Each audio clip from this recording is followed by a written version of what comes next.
Well, welcome back everybody. I hope everybody's had a good week and that wherever you are, you're having nice weather, or at least no rainstorms or thunderstorms or things like that that start this time of year. We are in the autumn of the year, or as some parts of the United States refer to it as the fall. I prefer saying autumn. I think that just sounds nicer. Kind of, goes along with the four seasons. It might be kind of fun to start with something a little different than your normal stitch book. Now, when I think of autumn, like many people, I think of warm fireplaces, hot cocoa or a cup of hot tea or hot apple cider, maybe some soft music in the background, or just something peaceful. Looking out the window, maybe seeing the leaves turn color if you live in that part of the country. Autumn, I think, also makes many of us reflect and go to our memories from our childhood, and then we think of our mothers and our grandmothers, and we think of things like apple pies and just warmth and love and good conversation. And when we think of our mothers and grandmothers, just that cozy feeling, which therefore made me think, let's do a crochet vintage book review that would have been from the time of many of our mothers and grandmothers. And a lot of these fashions are coming back in style, and I think there's a wonderful array of patterns in some of these books. I acquired these books at an estate sale fairly recently. So to start with, we are going to start with a book that is by Jack Frost, of all names. Let me hold this up so you can get a better look. And it is for vintage crocheted handbags. Now, this book, I'm going to look and see if it's got a year in it. Oh, what a beautiful picture. And as you can see, it's got the written pattern for each. Let's go back. Yeah, let's start at the beginning and hold this up so you can get a really nice look at it. See if I can get in closer. Okay. And again, the patterns are simple yet coming very right along.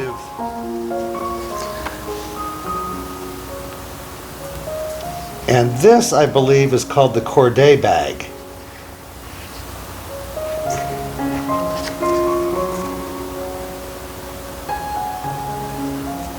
The gimp bag, the crochet bag, again.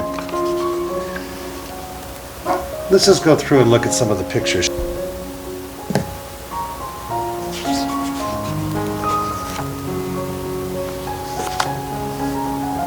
As you can see, a lot of these have geometrical shapes, circles, not just your average square bag like one might imagine. Look at that.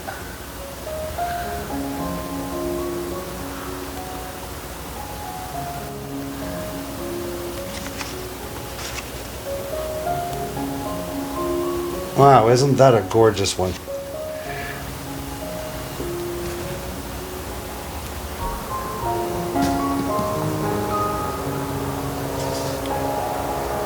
Now, that's very interesting, the geometrical pattern.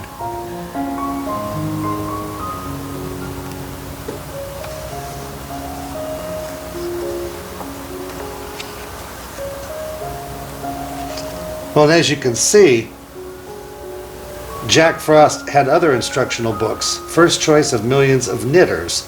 So there was books for knitting, crocheting, and get up a little closer. And these books, if you can see the price on here, range between 20 and 25 cents. Let's see if we can find a year in this book.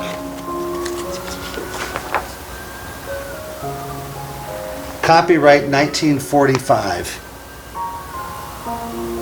by Gottlieb Brothers of New York. Well, Jack Frost handbags. Now, let's put this aside and let's go to another book of crocheted handbags. This is by Clark's J&P Coates, The book price was 10 cents, and it's simply called Bags. So let's see what's in store in this one, what adventurous items we will find. Ooh.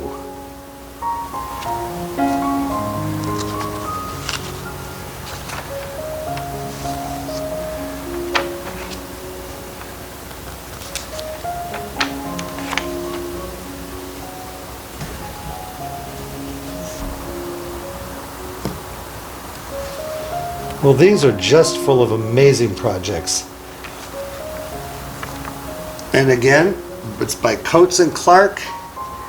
And you see, they used to put in the books, and they still do, I guess, the abbreviations for crochet and knitting, and then listing other books that they had out at that time.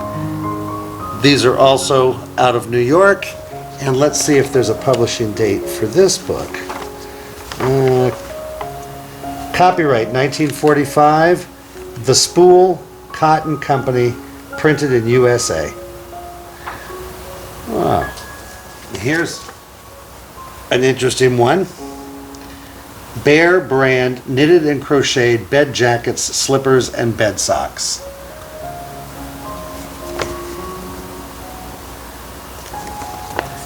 And let's see what the year is on that one. 1951. So here's a wonderful bed jacket. And I do believe these things are coming back in fashion.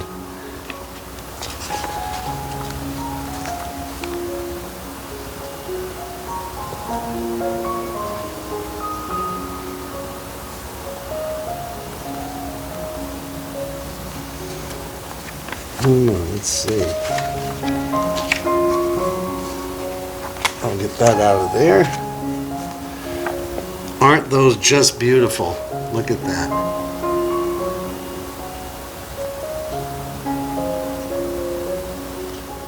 Look at these slippers and socks.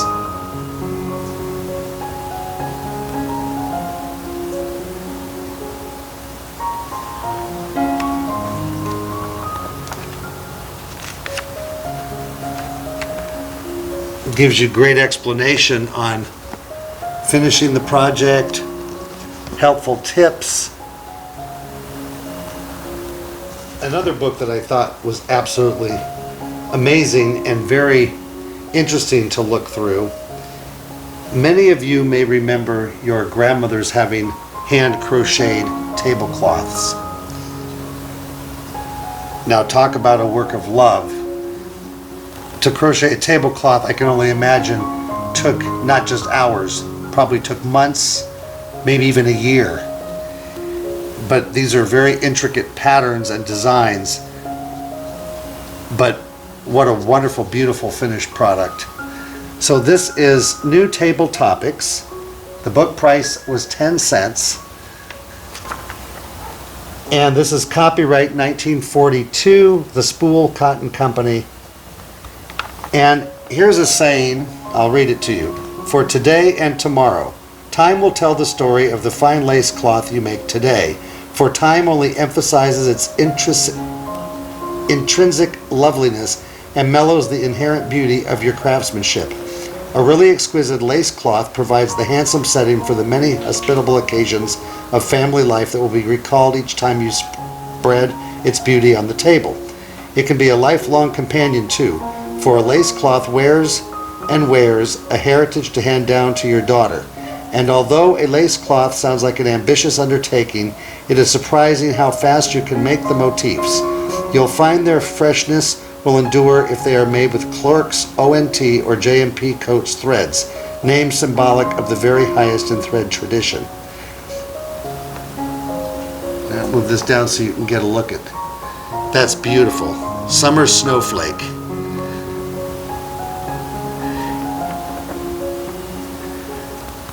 And it's amazing how much crochet thread these call for. There's another one, absolutely just gorgeous.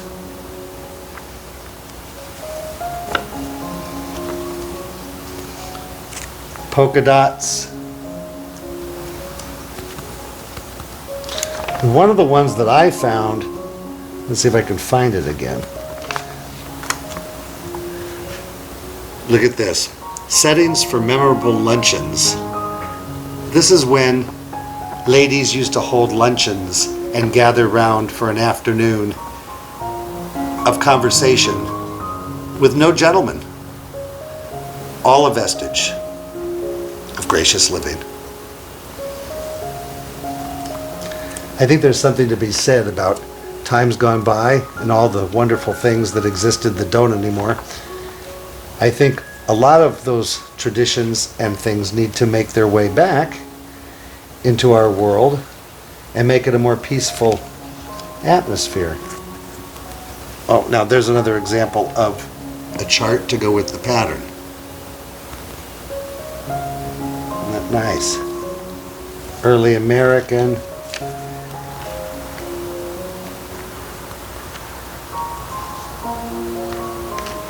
Now this one I found exquisite. This one is called Lady Bountiful. Now according to this, the materials are Clark's ONT or JMP coats, best 6-cord mercerized cotton, size 20. A small ball of Clark's ONT, you need 105 balls, or JMP coats, 60 balls. If it's a big ball of JMP coats, 35 balls. And let's see if it says hook size. Steel crochet hook number 8 or 9. Tiny hooks for those of you who aren't familiar, and for those of you who are seasoned crocheters, I'm sure you've used those quite a bit. But look at this beautiful finished tablecloth. All right, let's see what else we got over here in our stack. We have another book by Clark's ONT, JMP Coats, and this one is Floral Doilies. How beautiful is that? A closer look at some of these details.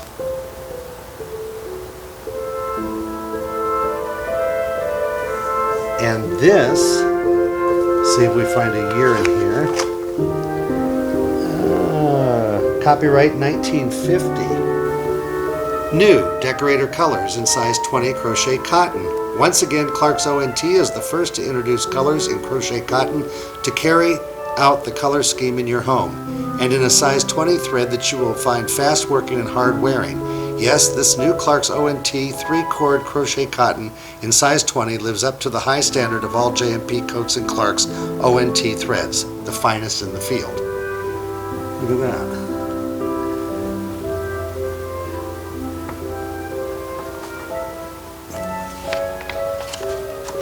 Well, we've gone from black and white to color, so isn't that something? Ooh, look at this.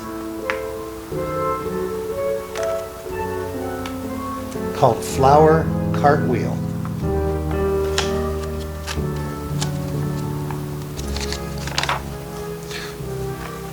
Floral Temptation, look at that. Just beautiful.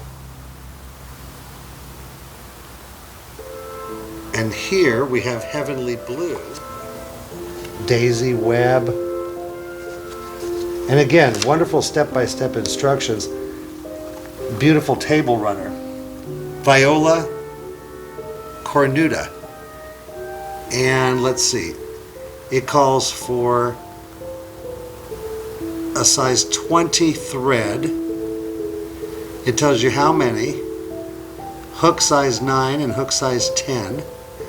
Approximate size 14.5 inches by 40 inches or 13 inches by 36 inches. So you have 2 sizes.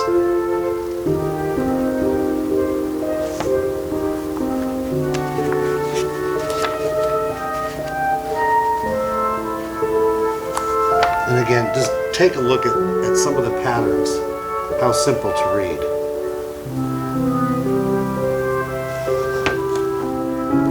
Now this book isn't so much vintage, but I thought it'd be kind of fun to go from a vintage doily and table runner pattern book to one that was a little more modern than that, but not as modern as the current times. So here we have by Leisure Arts, more doilies. 6 Designs to Crochet by Ronell Harris. Hope I said that right, Ronell.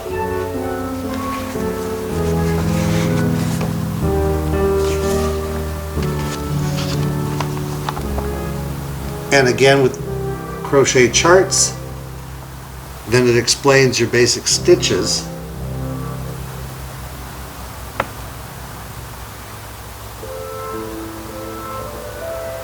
I like the fact that it's very detailed. So for those of you who like working with charts, there's no mishap there with all the instructions. Also, there's your chart for the Dutch tiles, as well as a written pattern.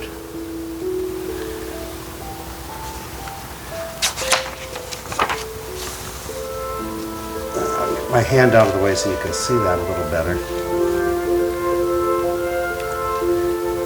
And that is called Christine, and the size is approximately 22 inches in diameter. Bedspread weight cotton, approximately 540 yards.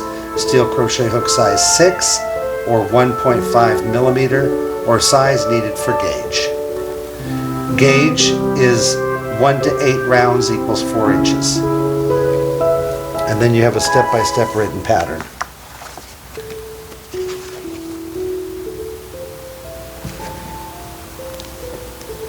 Now moving along from that, we go to a modern doily pattern book, also by Leisure Arts. This one published in, let's see what year this was published in. This is current. I just picked this up about a month ago. This was copyrighted 2016, so 4 years ago, but a lot newer than the 1960s, which I believe that book was first copyrighted, or 70s. So now we have by Leisure Arts doilies updated.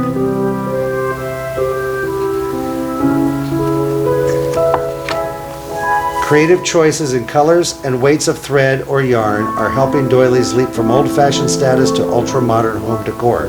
Whether you want to crochet your own doilies or repurpose ready-made or vintage doilies, this book demonstrates a variety of fun projects. Discover how to make a basket banner, a mandala tote, window valance, table scarf, chair pad, or other accessories. Our gallery on pages 2 and 3 shows just a few of the many possibilities. Crocheting a doily is surprisingly fast and easier than you'd think.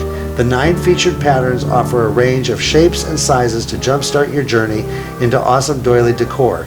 Your personal results are limited only by your imagination, so turn the pages and get inspired.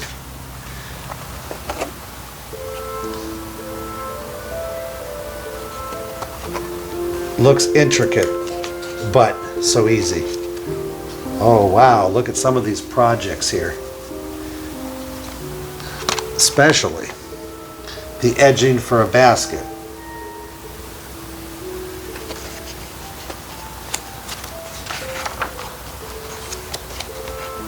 A mandala for the side of your shopping bag. Oh. And then it goes on to tell you for the mandala tote, for example, what you will need, and then the pattern begins. Finished size is 10.5 inches in diameter, and the gauge is 1 to 4 rounds equals 1 7/8 inches or 5 centimeters in diameter.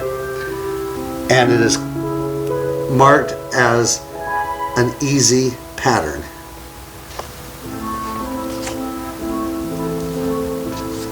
Wow, look at that. And this particular design here, designed by Darla Sims. Now I've had some other books over the years by Darla Sims, and wonderful designer, just wonderful crochet designer.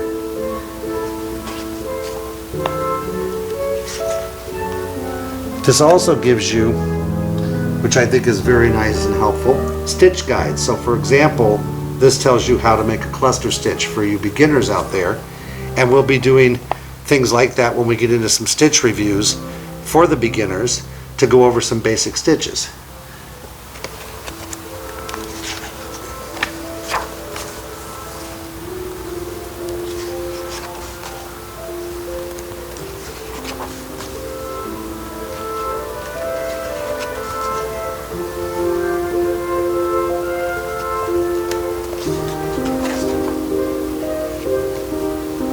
there's just so many wonderful designs in here. There we go. A beautiful curtain valance. Finished size 40.5 inches wide by 9 inches high. 1 square equals 4.5 inches. Now here's something, when I saw this at the estate sale, I had to have this because I love doing borders and edgings for Afghans, and a lot of the shawls I design, I'll do special edgings. But I was inspired by this because I love flowers, and this is appropriately titled Floral Insertions and Floral Edgings. Again by Coates and Clark. And this was published, again, book price, 10 cents. This was published, let's find a publishing date before we go into the book. Let's see.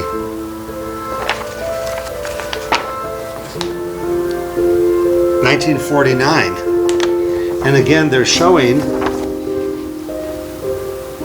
all the wonderful colors that Coates and Clark had come out with at that time of their mercerized crochet number 3 corded thread, a thread for many purposes, sizes 10 to 50 with a choice of colors and size 30.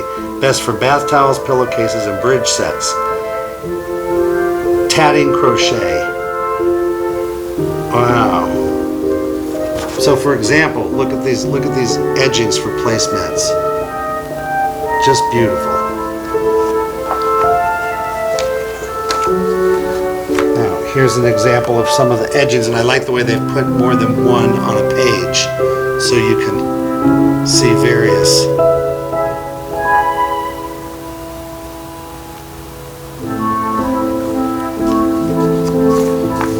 Now, many people don't crochet edgings for linens anymore, such as pillowcases and tablecloths, but for those of you that do or would like to do that, I think it's a beautiful touch, especially for a gift. If you want to get a nice sheet and pillowcase set for someone for a gift and then hand crochet an edging for the pillowcases, I think that's just a beautiful gift. Or linen napkins and a tablecloth if you entertain a lot. Pillowcase posies. Wow, all about edgings for pillowcases, and that looks like these patterns are for tatting, which is something altogether different. Now look at this. This is making collars and cuffs for a handmade garment. Look at that. And you got your written instructions over here. More simple, and they still look nice. But for example, by Leisure Arts, and I just picked this up, I picked this up about a year or two ago. 50 crocheted Afghan borders. And in here, it's by Jean Lanehauser. And again, very familiar with Jean, and her work is absolutely beautiful. 50 crocheted Afghan borders by Jean Lanehauser, and I hope I'm pronouncing that correctly. And this was copyrighted by Leisure Arts in 2006. So the introduction says, the finishing touch. Have you ever completed an Afghan and thought there was just something missing? It was really pretty, but, well, it seemed to need something else, and it wasn't fringe. What that Afghan probably needed was a border, and this book gives you 50 of them, which can be added to just about any Afghan, whether it's knitted or crocheted, to provide the finishing touch. Some of the borders are wide and ruffled, some are narrow and tailored, others are very feminine, some are very more masculine. All of them are fun to work and will turn the plainest Afghan into something very special. Work the borders in whatever weight yarn you used for the main part of the Afghan, baby, sport, or worsted. Avoid heavy yarns and textured or fuzzy yarns, as they don't work well for borders. If you want to add a border to an Afghan made with one of those yarns, just use a smooth yarn, perhaps in a contrasting color. So, then it gives you a whole step-by-step instructions on how to use borders. Preparing the Afghan. I don't know why I say Afghan, it's Afghan. Multiples, for example, multiples 6 plus 2 stitches, multiples for a 4-sided border, foundation round, estimated yarn amounts. And they give you a lot of good information. Abbreviations and symbols, crochet hook sizes. Now here's just some of the border stitches. I'm going to hold this up a little closer to the camera so you can get a good look at it. Or maybe I can just zoom down in. Let's see. Oh, too far. Okay.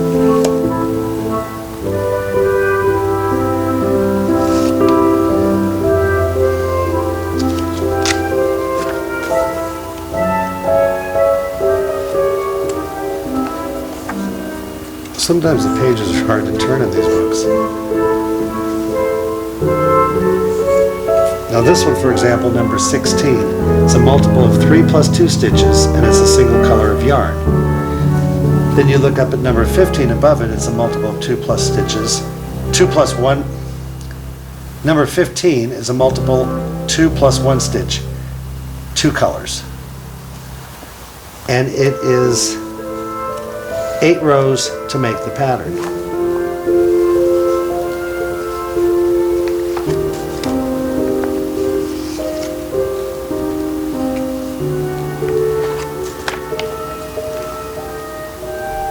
One of my favorites when I was going through this book, number 37, it's a multiple 2 plus 1, 3 color border, and I just think that's really pretty.